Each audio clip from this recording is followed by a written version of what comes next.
L'inverno è una brutta bestia.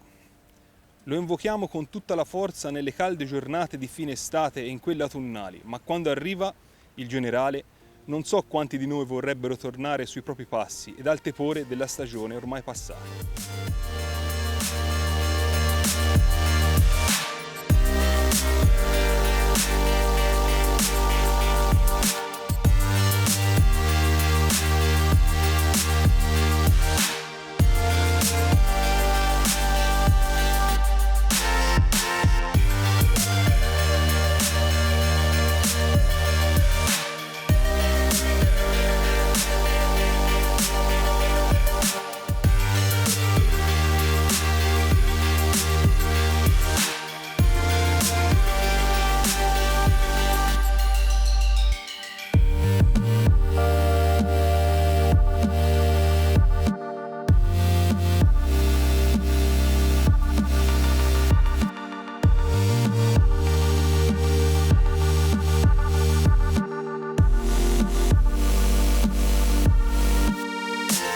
Sponde ricoperte di brina, temperature che scendono al di sotto dello zero termico bloccano la natura ed anche i pesci.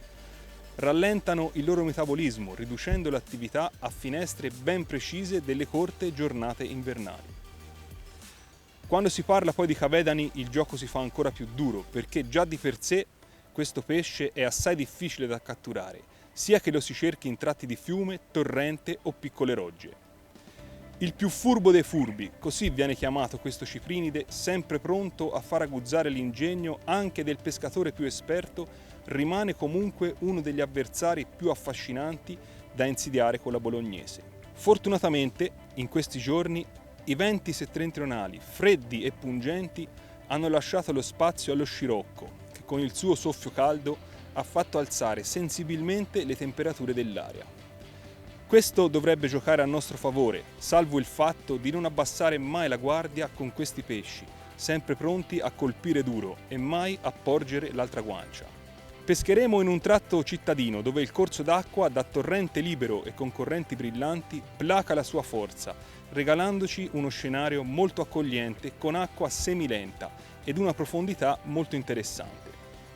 In questo contesto i cavedani vanno a nozze, trovano cibo ed un habitat confortevole anche per il periodo invernale. Pescheremo a bolognese e lo faremo con lenze leggere, ma stando molto attenti al comportamento dei cavedani, che spesso in questo periodo reclamano come sempre poco piombo, finali capillari, ami piccoli e leggeri ed inneschi singoli, ma allo stesso tempo sono infreddoliti dalla temperatura dell'acqua che stenta a salire di gradazione nonostante le temperature leggermente più alte dell'aria. Il cavedano è un pesce che non fa sconti a nessuno, quindi dovremo essere sempre tesi, concentrati e soprattutto notare bene i loro comportamenti. Iniziamo a pescare radendo il fondo, tarando perfettamente il galleggiante a goccia rovesciata, agendo poi in passata libera. Se non avremo riscontri, proviamo poco dopo ad effettuare leggere trattenute. Ed ecco che ci viene incontro la forma del galleggiante sopracitata.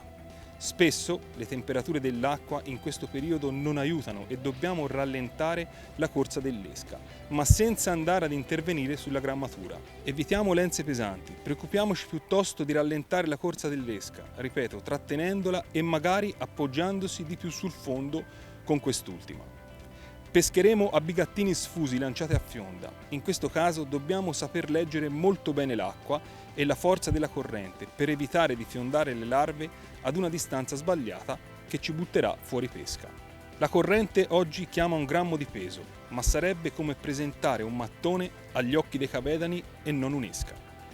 Dimezziamo subito e andiamo di mezzo grammo con una spallinata realizzata su 60 cm con pallini di dimensione diversa. 5 pallini del 12, 5 dell'11 e attarare il galleggiante con pallini del numero 10, terminale dello 008 dove legheremo un amo del numero 27 senza ardiglione. L'uso di un amo senza ardiglione è dovuto a 2 principali fattori. Il primo, che stiamo pescando in una zona no-kill, quindi dobbiamo da regolamento impiegare un amo barbless. Il secondo, da attuare anche in zone libere, è quello che un amo senza ardiglione non va ad influire troppo sul movimento dell'esca, già compromesso e rallentato dalle temperature invernali. Le temperature molto rigide impongono al pescatore scelte ben precise, anche per quanto riguarda la legatura degli ami, che in questo caso sono molto piccoli.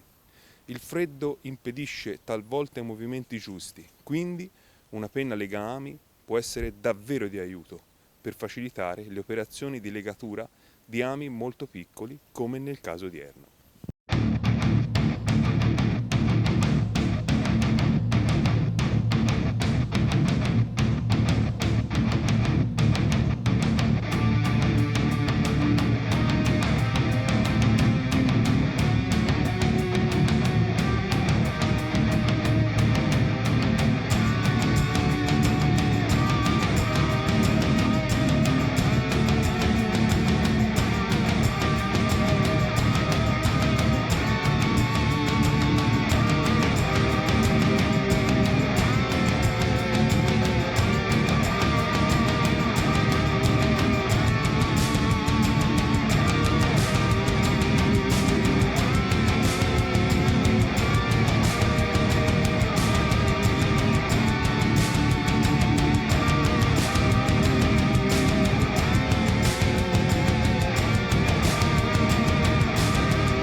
Poi, mentre ti stai godendo le difficoltà della pesca al cavedano, arrivano le carpe a scompigliare tutto, facendo saltare gli schemi e mettendo a dura prova i terminali sottodimensionati.